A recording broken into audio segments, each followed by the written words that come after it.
Section 1.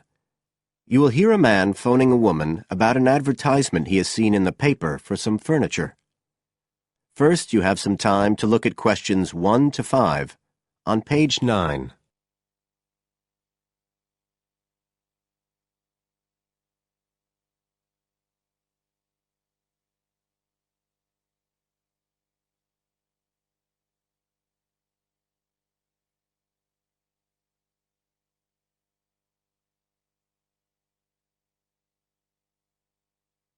Now we shall begin. You should answer the questions as you listen, because you will not hear the recording a second time. Listen carefully and answer questions 1 to 5.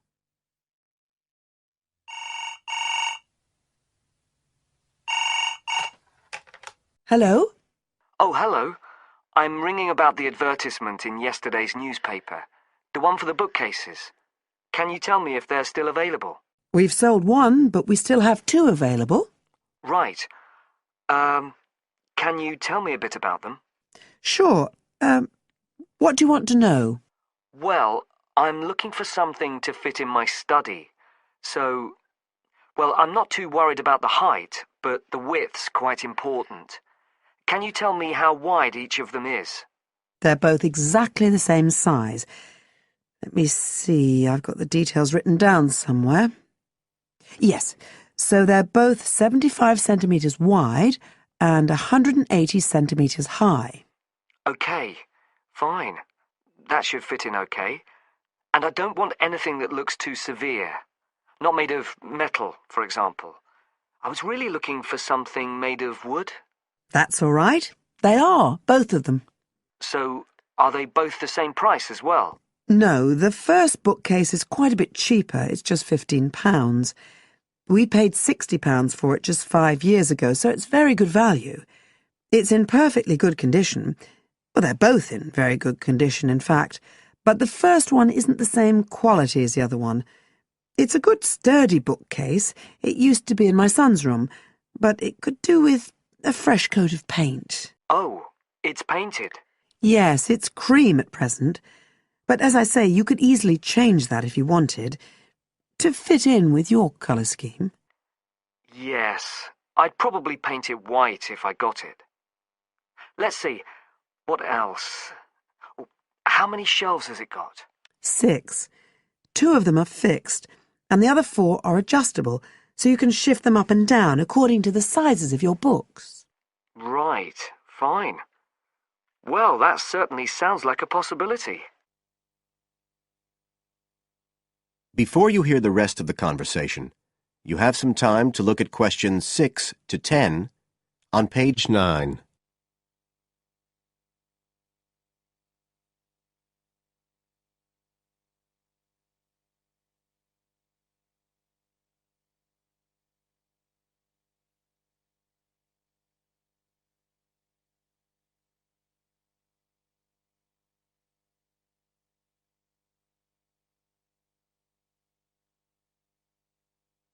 Now listen and answer questions 6 to 10.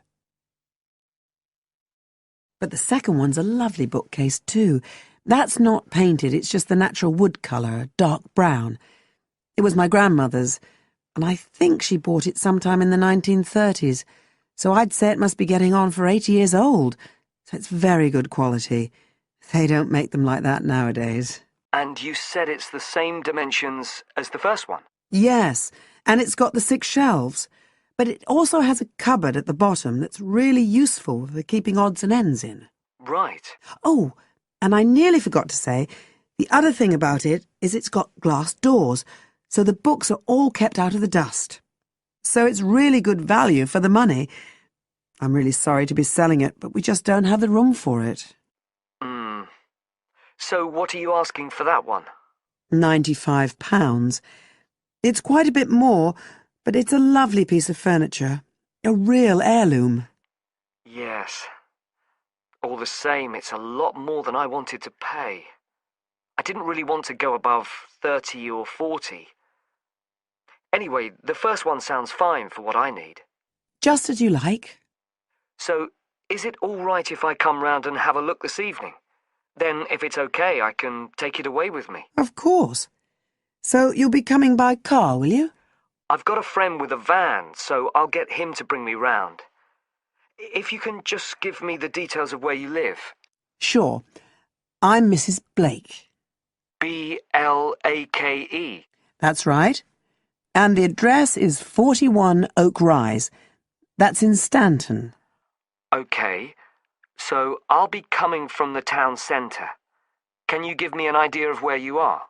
Yes. You know the road that goes out towards the university? Yes. Well, you take that road and you go on till you get to a roundabout. Go straight on, then Oak Rise is the first road to the right. Out towards the university, past the roundabout, first left. First right. And we're at the end of the road. Got it. So I'll be round at about 7, if that's all right. Oh, and my name's Connor. Connor Field. Fine. I'll see you then, Connor. Goodbye. Goodbye. That is the end of Section 1. You now have half a minute to check your answers.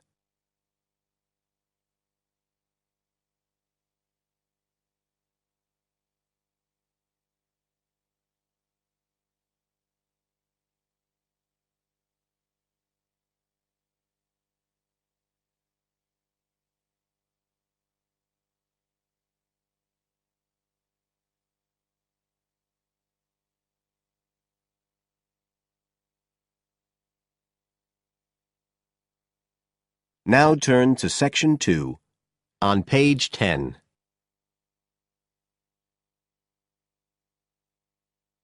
Section 2. You will hear a talk on New Zealand radio about an art sale which is being held to raise money for charity.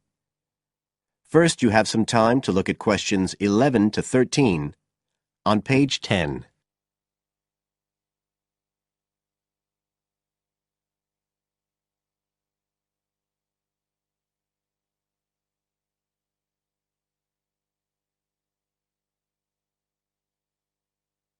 Now listen carefully and answer questions 11 to 13. One of the most anticipated art events in Christchurch is the charity art sale organised this year by Neil Curtis. Neil, tell us all about it. Well, Diane, this looks like being the biggest art sale yet. And the best thing about it is that the money raised will all go to charity. So what you probably want to know first is where it is. Well, the pictures will be on view all this week, most of them at the Star Gallery in the shopping mall. But we have so many pictures this year that we're also showing some in the cafe next door. So do drop in and see them any day between 9 and 5. Now, if you're interested in buying rather than just looking, and we hope a lot of you will be, the actual sale will take place on Thursday evening, with sales starting at 7:30. Refreshments will be available before the sale, starting at 6:30. We've got about 50 works by local artists showing a huge range of styles and media, and in a minute I'll tell you about some of them. You're probably also interested in what's going to happen to your money once you've handed it over. Well, all proceeds will go to support children who are disabled, both here in New Zealand and also in other countries. So you can find an original painting, support local talent, and help these children all at the same time. Before you hear the rest of the talk, you have some time to look at questions 14 to 20 on page 11.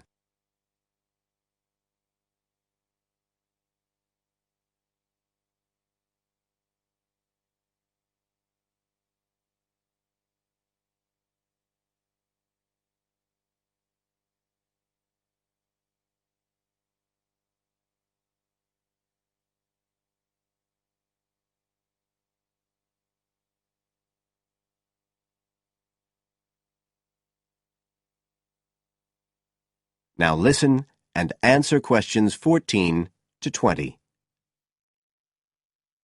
Now, let me tell you a bit about some of the artists who have kindly agreed to donate their pictures to the charity art sale. One of them is Don Studley, who has a special interest in the art sale because his 5-year-old daughter was born with a serious back problem. After an operation earlier this year, she's now doing fine, but Don says he wants to offer something to help other less fortunate children. Don is totally self-taught and says he's passionate about painting. His paintings depict some of our New Zealand birds in their natural habitats. One relative newcomer to New Zealand is James Chang, who came here from Taiwan 9 years ago at the age of 56.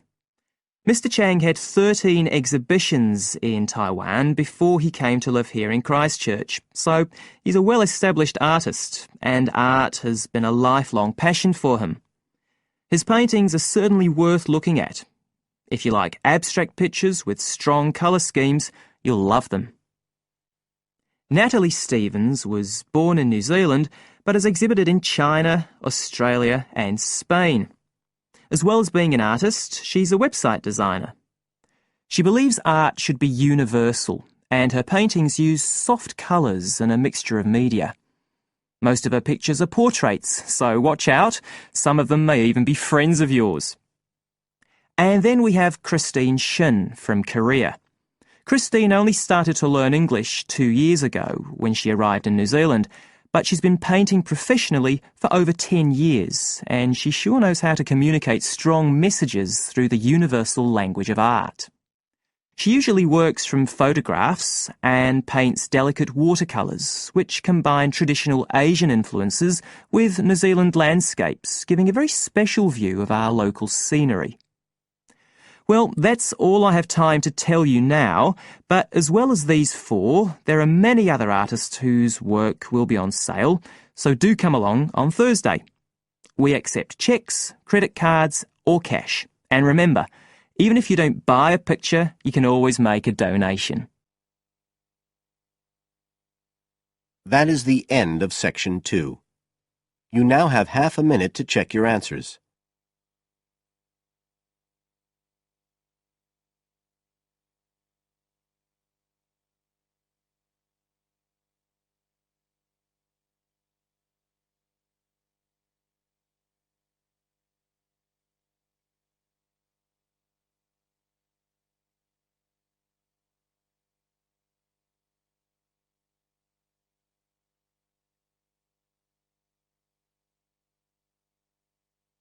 Now turn to Section 3 on page 12.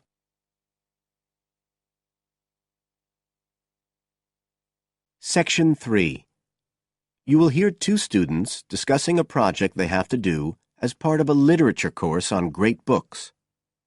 First, you have some time to look at questions 21 to 25 on page 12.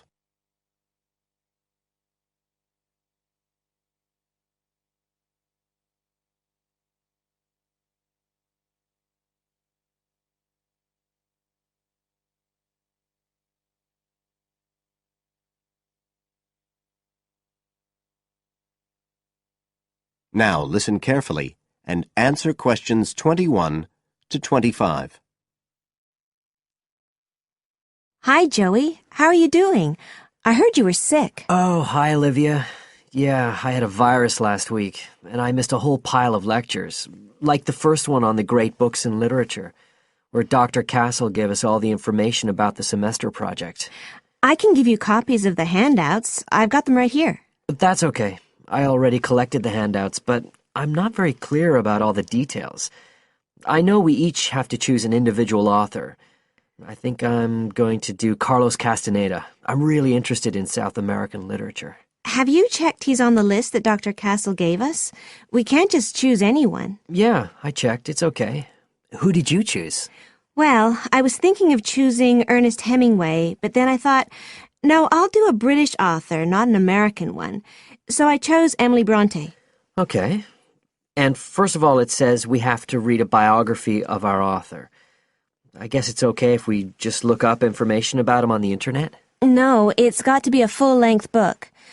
I think the minimum length's 250 pages. There's a list of biographies. Didn't you get that? Oh, right.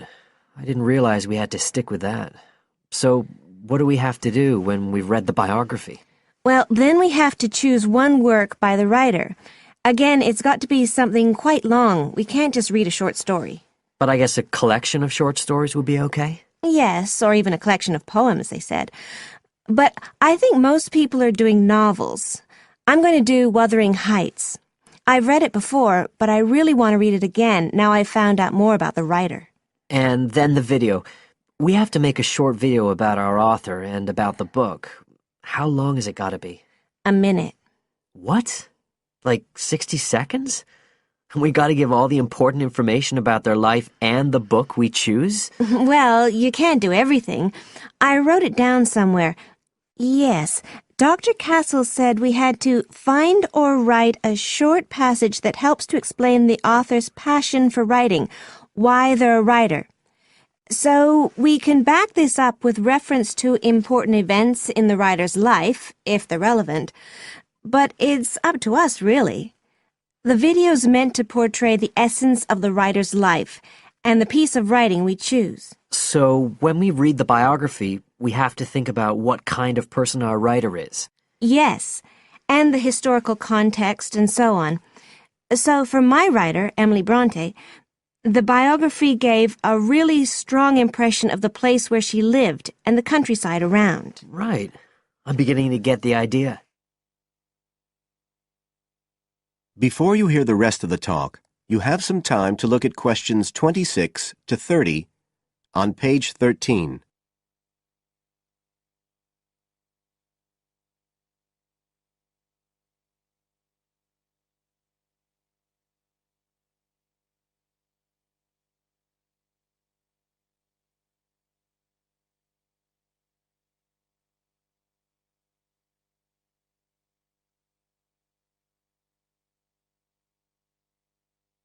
Now listen and answer questions 26 to 30.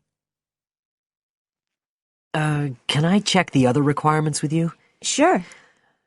The handout said after we'd read the biography, we had to read the work we'd chosen by our author and choose a passage that's typical in some way, that typifies the author's interests and style. Yes, but at the same time, it has to relate to the biographical extract you choose. There's got to be some sort of theme linking them. Okay, I'm with you. And then you have to think about the video. So are we meant to dramatize the scene we choose? I guess we could, but there's not a lot of time for that. I think it's more how we can use things like sound effects to create the atmosphere, the feeling we want. And presumably visuals as well? Yeah, of course. I mean, I suppose that's the whole point of making a video. But whatever we use has to be historically in keeping with the author. We can use things like digital image processing to do it all. So we can use any computer software we want? Sure. And it's important that we use a range, not just one software program. That's actually one of the things we're assessed on. Okay. Oh, and something else that's apparently really important is to keep track of the materials we use and to acknowledge them. Including stuff we download off the internet, presumably? Yeah, so our video has to list all the material used with details of the source in a bibliography at the end. Okay. And you were talking about assessment of the project. Did they give us the criteria? I couldn't find anything on the handout. Sure. He gave us them in the lecture. Let's see, you get 25% just for getting all the components done. That's both sets of reading and the video. Then the second part is actually how successful we are at getting the essence of the work. They call that content, and that counts for 50%. Then the last 25% is on the video itself, the artistic and technical side. Great. Well, that sounds a lot of work, but a whole lot better than just handing in a paper. Thanks a lot, Olivia. You're welcome. That is the end of section 3. You now have half a minute to check your answers.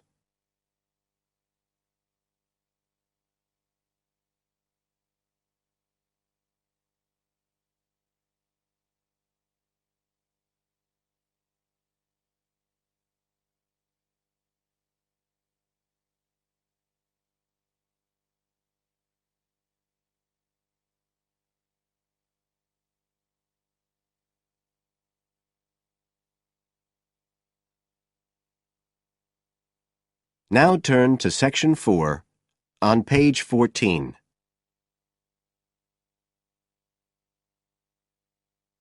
Section 4. You will hear a speaker giving a talk about some recent research about unusual life forms. First, you have some time to look at questions 31 to 40 on pages 14 and 15.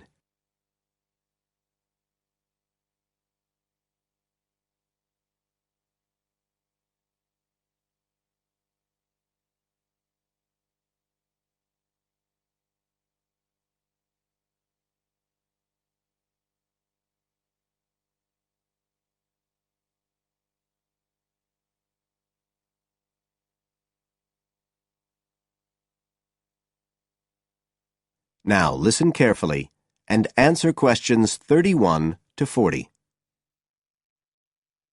Hello, everybody, and welcome to the 6th of our ecology evening classes. Nice to see you all again. As you know from the programme, today I want to talk to you about some research that is pushing back the frontiers of the whole field of ecology. And this research is being carried out in the remoter regions of our planet, places where the environment is harsh and, until recently, it was thought that the conditions couldn't sustain life of any kind. But life forms are being found, and these have been grouped into what is now known as extremophiles. That is, organisms that can survive in the most extreme environments. And these discoveries may be setting a huge challenge for the scientists of the future, as you'll see in a minute. Now, the particular research I want to tell you about was carried out in Antarctica, one of the coldest and driest places on Earth. But a multinational team of researchers from the US, Canada, and New Zealand recently discovered colonies of microbes in the soil there where no one thought it was possible. Interestingly enough, some of the colonies were identified as a type of fungus called Bouveria bassiana, a fungus that lives on insects. But where are the insects in these utterly empty regions of Antarctica? The researchers concluded that this was clear evidence that these colonies were certainly not new arrivals. They might have been there for centuries, or even millennia. Possibly even since the last ice age. Can you imagine their excitement? Now, some types of microbes had previously been found living just a few millimetres under the surface of rocks, porous Antarctic rocks. But this was the first time that living colonies had been found surviving, relatively deeply in the soil itself, several centimetres down, in fact.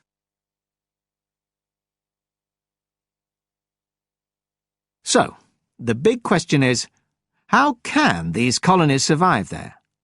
Well, we know that the organisms living very near the rock's surface can still be warmed by the sun, so they can survive in their own microclimate. And this keeps them from freezing during the day. But this isn't the case for the colonies that are hidden under the soil. In their research paper, this team suggested that the very high amounts of salt in the soil might be the clue, because this is what is preventing essential water from freezing. The team found that the salt concentration increased the deeper down they went in the soil. But while they had expected the number of organisms to be fewer down there, they actually found the opposite. In soil that had as much as 3,000 parts of salt per million, relatively high numbers of microbes were present, which seems incredible. But the point is that at those levels of salt, the temperature could drop to minus 56 degrees before frost would cause any damage to the organisms. This relationship between microbes and salt, at temperatures way below the normal freezing point of water, is a really significant breakthrough. As you all know, life is dependent on the availability of water in liquid form, and the role of salt at very low temperatures could be the key to survival in these kinds of conditions. Now, the process at work here is called supercooling, and that's usually written as one word. But it isn't really understood as yet, so there's a lot more for researchers to work on. However, the fact that this process occurs naturally in Antarctica may suggest that it might occur in other places with similar conditions, including on our neighbouring planet, Mars. So, you can start to see the wider implications of this kind of research. In short, it appears to support the growing belief that extraterrestrial life might be able to survive the dry, cold conditions on other planets after all. Not only does this research produce evidence that life is possible there, it's also informing scientists of the locations where it might be found. So all of this might have great significance for future unmanned space missions. One specialist on Mars confirms the importance of the interaction. That is the end of Section 4. You now have half a minute to check your answers.